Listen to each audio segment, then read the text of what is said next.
자, 이런 콘텐츠의 흐름을 알았으면 내가 어디단가를 올려야겠죠. 그러면 어디다 올리면 좋을지에 대해서 잠깐 좀 말씀을 좀 드릴게요. 제가 방금 말씀드린 것들 중에 하나 프립이라는 곳이 있습니다.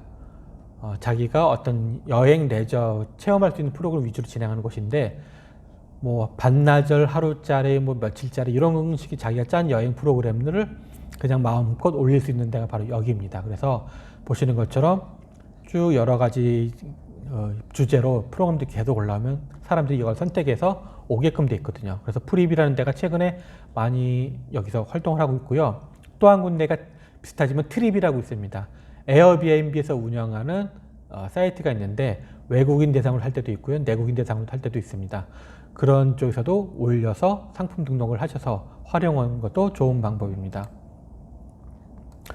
또 제가 진행하는 카페도 있는데 거기서는 카페 회원들 대상으로 연습 삼아 하기는 되게 괜찮은데 그런 것보다는 제가 진행하는 프로그램 중에 그 캠퍼스 서브 캠퍼스 50+ 서브 캠퍼스랑 진행하는 프로그램이 있습니다.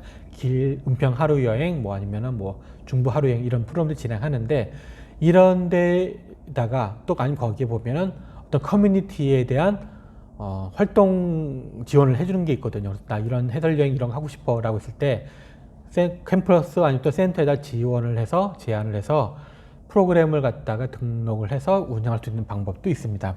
또 저와 같이 하게 되면은 제가 진행하는 이런 프로그램에 이제 강사로서 또 활동할 수가 있습니다. 또 이런 거 말고 자치구 문화센터에서도 이런 거 많이 하기 때문에 찾아보시면 거기서 각각의 다양한 프로그램들을 운영을 많이 하거든요. 그런 거에서 찾아서 내가 제안을 놓고 하시는 게 제일 좋고요. 제안하는 게 내가 그런 건 잘 못해 라고 하시면은 그룹을 져서 하는 것도 방법입니다.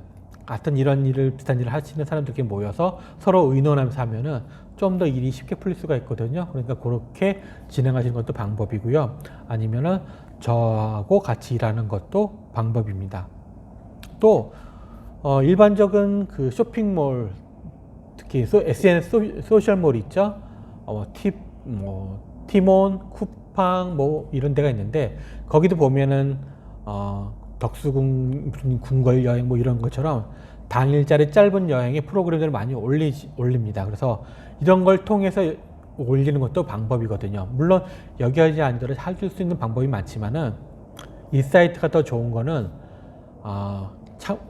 이 쇼핑몰 사이트에 많은 사람들이 접속해 있기 때문에 모객하기가 좀 더 다른 곳에 비해서 수월하다는 것입니다. 대신에 내 프로그램을 좀 더 잘 만들어야 된다는 부담감은 좀 줄 수 있겠지만 가질 수 있겠지만은 여기가 훨씬 더 좋은 사이트가 됩니다. 그래서 쿠팡, 티몬 이런 데들 잘 활용하시는 것도 방법입니다. 또 이거 말고도 여러분들이 능력이 되면은 궁궐 여행이든 어떤 특정 여행 이런 해설 여행들을 운영하는 법인 여행사, 법인 단체들이 또 있어요.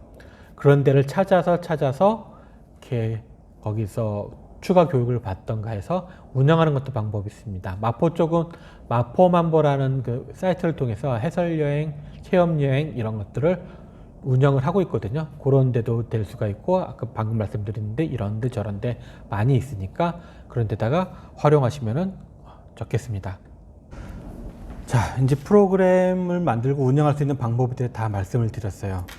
근데 그런 거 있잖아요. 또 여행을 또 프로그램을 만들려면 또 답사들도 가야 돼요.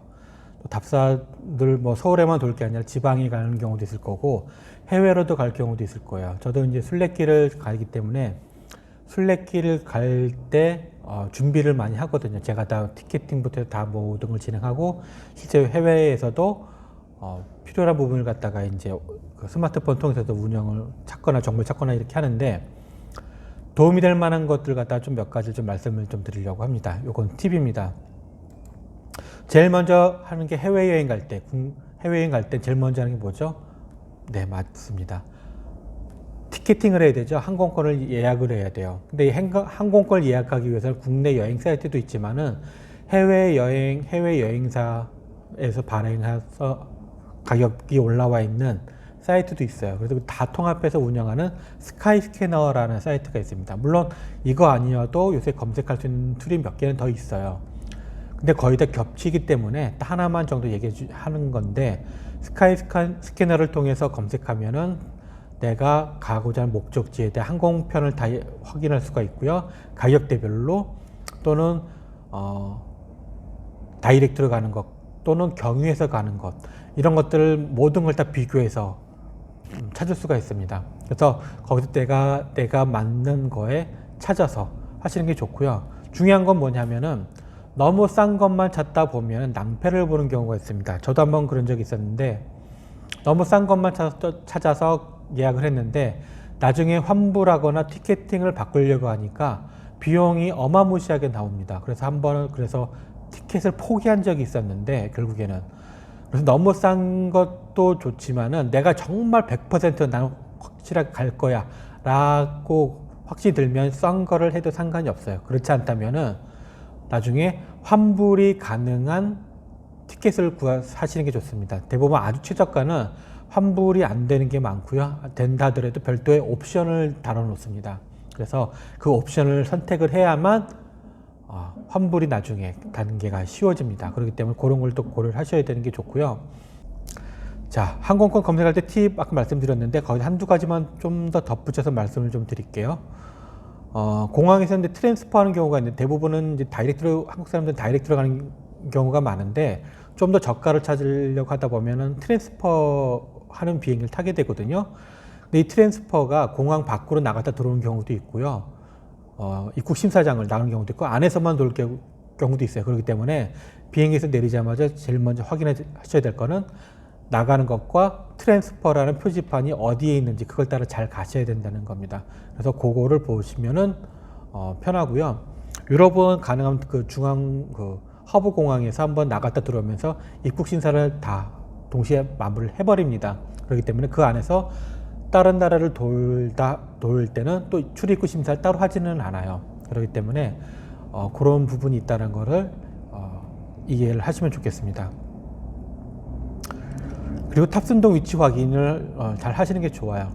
국내 항공사는 인천공항은 A 터미널, B 터미널 두 개밖에 없지만은 파리 드골만 해도 A, B, C, D, E, F, G까지인가 해가지고 이렇게 터미널들이 구분돼 있어요. 그래서 그 터미널마다 뜨고 내리는 비행기가 다 다르거든요. 그렇기 때문에 그걸 잘 확인하셔야 돼요. 그런 공항들은 몇 개가 있기 때문에 항상 티켓팅 하고 나서는 공항이 터미널 몇 번인지 이런 걸 잘 체크를 하셔야 됩니다. 그리고 또 대부분 국내에서도 이제 그런 걸 많이 하지만 대부분 키오스크 또는 모바일로 해서 온라인 체크인을 많이 하는데, 해외에서는 대부분 온라인 체크인 할 때랑 안 할 때랑 비용이 달라지는 경우가 있어요. 그래서 가능하면은 온라인 체크인 하시는 게 더 좋고요. 앱을 사용해서 쓰시는 게 좋고, 실제로 창구에서 하시는 경우 비용을 좀 더 많이 낸다라고 생각하시면 됩니다. 근데 국내에서는 창구에서 발권을 하던 모바일 키오스크에서 체크인을 하던 별도 추가 비용 거의 없잖아요. 그런 거 없잖아요. 근데 외국은 그런 게 있기 때문에 꼭 그거를 참고하셨으면 좋겠습니다. 그리고 국내와 좀 다른 게, 외국의 항공사들은 수화물에 대해서 좀 더 타이트하게 운영을 해요. 그래서 백이 한 개 무조건 추가되든가 금액이 무게가 늘어나면 무조건 수화물로 붙여야 되거든요. 내가 항공기에 탑승이 안 돼요. 그렇기 때문에 그럼 무조건 추가 비용이 붙습니다. 그래서 최대한 기내에서 타고 갈 거면은 규격에 맞게끔, 또 가끔 해외여행 가신 분들 이제 순례길 같은 데 가시면은 배낭을 지고 가는 경우도 있는데, 배낭에도 규격이 어느 정도 있기 때문에 그거를 감안하셔서 준비를 하셔야 된다는 게 중요한 사항입니다. 그래서 이렇게 딱 몇 가지만 알고 가시면은 해외여행 다닐 때 조금 공항에서 좀 더 편안하게 다니실 수 있을 겁니다. 국내에서는 그 지도 이런 걸 볼 때는 다음이나 네이버가 최고거든요. 근데 해외에서는 다음, 네이버가 무용지물이에요. 왜? 사이트 접속은 되지만은 지도 서비스 같은 건 전혀 되지를 않아요. 그럼 뭘로 해야 되느냐? 구글 서비스를 하셔야 됩니다. 그래서 구글을 활용하면은 똑같이 티켓팅, 식당 정보, 그 다음에 내비게이션 역할, 모든 걸 다 쓸 수가 있어요. 그렇기 때문에 구글을 스마트폰에 깔려 있다 하시면 그걸 갖다 최대한 구글 내비게이션이든가 구글 맵을 많이 활용하시면 도움이 됩니다. 자, 이제부터는 구글 지도를 활용을 해서 제가 이제 어떤 것들을 쓸 수 있는지를 조금 알려드릴게요. 구글 지도 국내에서는 별로 이렇게 콘텐츠가 별로 없는 것처럼 보이지만 해외에서는 구글 지도만큼, 구글맵만큼 파워풀한 게 없어요. 식당, 뭐 여행지, 관광지, 대중교통편, 뭐 기타 등등 활용을 많이 할 수가 있거든요. 심지어는 순례길의 일부 코스는 또 표시도 돼 있고 또 스트리트 뷰가 있으니까 미리 확인을 할 수도 있습니다. 그래서 해외여행 갈 때는 구글 지도를 많이 활용하시는 게 좋고요. 또 식당 같은 걸 검색하더라도 사진은 기본적으로 많이 들어가 있지만은 별점 또 거기에 평가글이 다 올라와 있습니다. 심지어는 예를 들어 바르셀로나다 아니면 스페인 순례길 중에 있는 어떤 식당들이다 할 경우에는 한국인들이 댓글 다루는 것도 많아요. 그렇기 때문에 꼭 영어 아니더라도 한글로 된 그 평가글들을 보실 수가 있기 때문에 좀 더 도움이 될 거예요. 그래서 이런 걸 참고하셔서 식당을 찾아가는 것도 방법이고요. 그렇기 때문에 여기는 개별적으로 다 모든 사람들이 평가라는 거기 때문에 좀 더 객관적으로 평가가 올라옵니다. 그렇기 때문에 참고하시는데 도움이 돼요. 자, 또 그래서 꼭 구글 지도로 식당을 검색하더라도 정보가 정말 세세하게 나옵니다. 실제 현재 운영 중인지 영업 중인지, 그 다음에 어디 근처에 있는지, 메뉴, 금액, 뭐 찾아가는 길 방법, 뭐 이런 것까지 다 표시가 돼요. 그러니까 우리나라도 요새 다음 지도나 이런 거 보면은 서비스가 얼추 다 됐잖아요. 예약부터 해서 찾아가는 법, 공유하는 법 다 나오듯이 구글 지도는 그걸 예전부터 다 그렇게 좀 하고 있었어요. 그렇기 때문에 정보를 통해서 기본적으로 다 보는 데는 어렵지는 않습니다. 또 길찾기. 한국에서는 내비게이션 앱이 많이 있어요. 그걸 하는데 구글로 국내에서 내비게이션 그러니까 길찾기라면은 좀 잘 안 맞아요. 부족한 부분들이 있어서. 근데 해외에서는 이게 제일이에요. 그래서 내가 한글로 검색하면 한글로도 충분히 위치를 넣고선 검색할 수도 있고요. 영어로 넣어서 위치 검색을 해서 내비게이션 기능을 끌어낼 수도 있고 합니다. 그렇기 때문에 스마트폰은 내비게이션 구글 맵만 있으면요. 길 찾는 거 어렵지 않아요. 거기다 대중교통도 똑같이 다 안내해 주고요.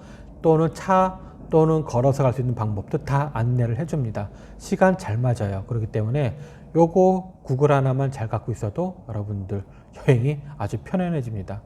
심지어는 뭐 다른 앱을 볼 필요도 없어요. 그냥 여기서 다 해결됩니다. 그리고 거기에 더해서 뭐 숙박 예약도 해야 된다. 그러면은 뭐 부킹닷컴이 있고 뭐 여러 사이트들 있잖아요.